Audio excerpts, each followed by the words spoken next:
নবীজি বলেছেন, আমি ভয় পাচ্ছি তোমাদের উপরে 5টা আযাব আসবে, যেই 5টা আযাব আসবে তোমাদের কৃতকর্মের কারণে, তোমাদের আচরণের কারণে।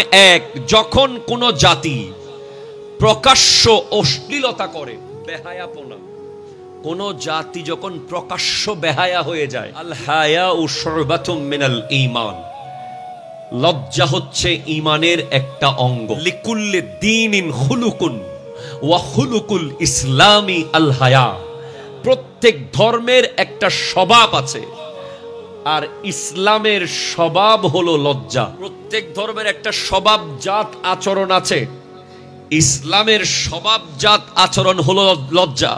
তার মানে কি, একজন মুসলমান মানেই লজ্জাশীল হবে।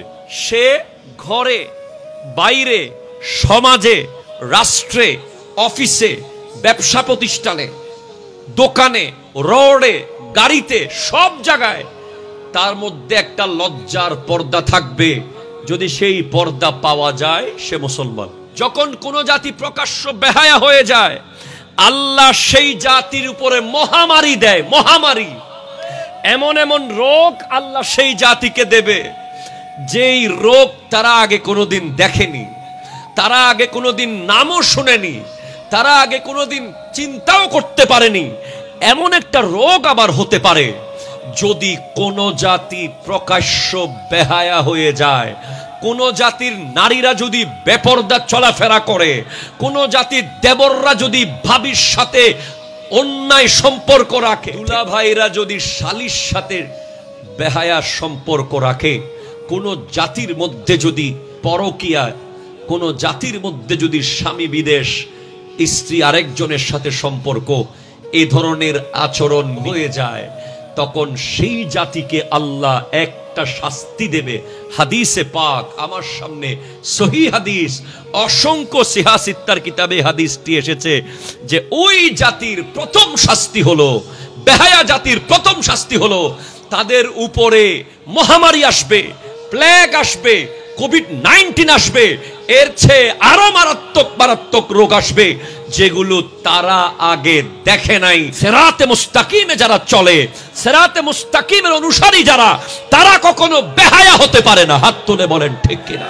তো বুঝেন তো, দেখবেন খাবার নাই, খাবার নাই, খাবার সাপ্লাই বন্ধ হয়ে যাবে, মানুষ অনাহারে মরে যাবে, রাস্তা রাস্তায় মানুষ মরে পড়ে থাকবে যখন মানুষ ওজন ঠিক রাখবে না। 3, যখন কোন কওম যাকাত দেয় না ঠিক মতো, নবীর সহিহ হাদিস আমি বলছি, যাকাত দেয় না, তখন তাদের উপরে বৃষ্টি বন্ধ হয়ে যায়। বৃষ্টি, হাদিসে এসেছে, যদি পশু পাখি না থাকতো, চতুষ্পদ জন্তু না থাকতো, তাহলে কখনোই যাকাত যারা আদায় করে না, ওদের এলাকায় কখনো বৃষ্টি পড়তো না।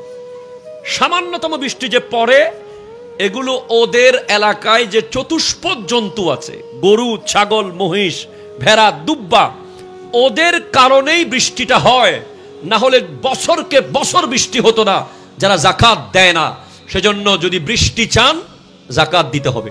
এরপরে কোন কওম যখন কোরআন হাদিসের আইন লঙ্ঘন করে, তখন বিজাতি দ্বারা তাদেরকে আক্রমণ করানো হয়। এটা একটা আযাব। অর্থাৎ আপনি মুসলমান, আপনাকে আক্রমণ করবে আপনার ভিন্ন কেউ, যে আক্রমণ আপনি ট্যাকেল দিতে পারবেন না।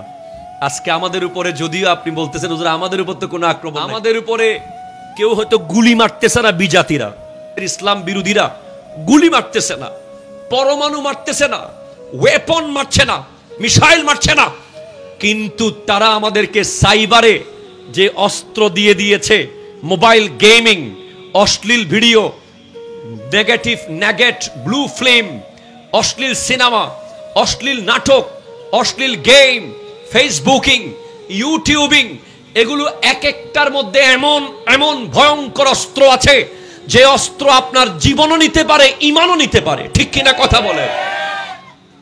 আপনি খেয়াল করে দেখেন, এটা একটা বড় আযাব। আজকে সোশ্যাল মিডিয়া মুসলমানদের জন্য আযাব হয়ে গেছে। সোশ্যাল মিডিয়ার মাধ্যমে যে ভয়ঙ্কর ফিতনা ছড়ায়, যে গুজব ছড়ায়, যে বেহায়াপনা শিখে যুবকরা, এটা কি আযাব কি আযাব না বলেন তো? আযাব।